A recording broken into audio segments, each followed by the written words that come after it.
करू. हा जो तुझा कलर आहे हा, आणि हा घेतला आपण. हा कुठला कलर आहे?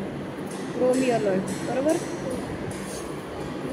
क्रोम येलो कलरला आपण या पद्धतीने घेतलं. भरपूर घे, या कलरमध्ये सध्या प्रॅक्टिस कर. आणि इथे दिला म्हणजे मी इथला डार्क टोन वाढवते.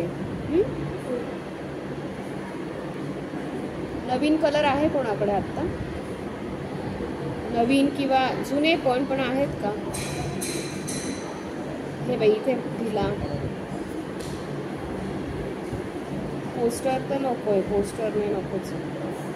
ठीक आहे, तुझं जे वर्क आहे ना त्या वर्कमध्येच आपण इथे हा जो कलर आहे तो दिला. ठीक आहे, त्याच्यानंतर काय करू, ब्ल्यूचा जो काम आहे तिथे करूया. ब्ल्यूसाठी ही कलर शेड घेऊया. इथे जो होता तो त्याच्यावर पुन्हा थोडासा कलर दिला. म्हणजे थोडासा ब्राईटही झाला तो कलर आणि टोन चेंज झाला. टोन म्हणजे काय, छटा पूर्णपणे बदलली इथे. आता मी इथे डार्क घेतला हा आणि याने काम करते. या साईडला पण ठरल्याप्रमाणे तुझ्याच कामावर काम करतोय आपण.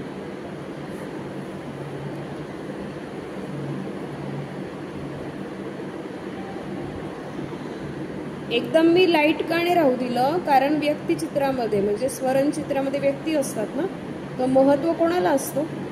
व्यक्तींनाच असतं महत्त्व कायम. ठीक आहे, स्वरणचित्रामध्ये व्यक्ती उठून दिसले पाहिजे. आता ह्याच्यामुळे काय झालं बघ की बॅकग्राऊंड जे आहे ना तर त्याला एवढं महत्त्व नाही आलं. कशाला महत्त्व आलं? ते यांच्या कपड्यांना. आता तुला असं वाटलं नाही अजून थोडंसं चांगलं झालं पाहिजे, तर मी या कलरमध्ये हलकासा ऑरेंज घेते, कारण हा त्यातल्या त्यात बरा आहे तुझ्या ह्याच्यामध्ये.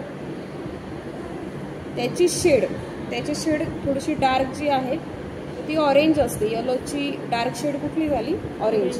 आणि अजून डार्क शेड कुठली आहे? तर ऑरेंज प्लस रेड.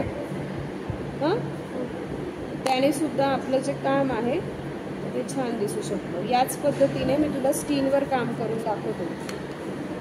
जर परीक्षेला वेळ पुरला तर हे काम करायचं. आता हा जो टोन आहे तुझ्याकडे तयारच आहे. यात जरा येलो ऑकर आपण ॲड केला आणि त्याने आपण काम करू शकतो या पद्धतीने.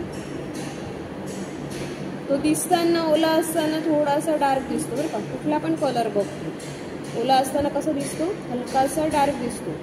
ज्यावेळेस तो ड्राय होतो ना तेव्हा तोच कलर फेंट वाटतो आपल्याला. असं बऱ्याचदा होत असतं. याला मर्ज करायचं.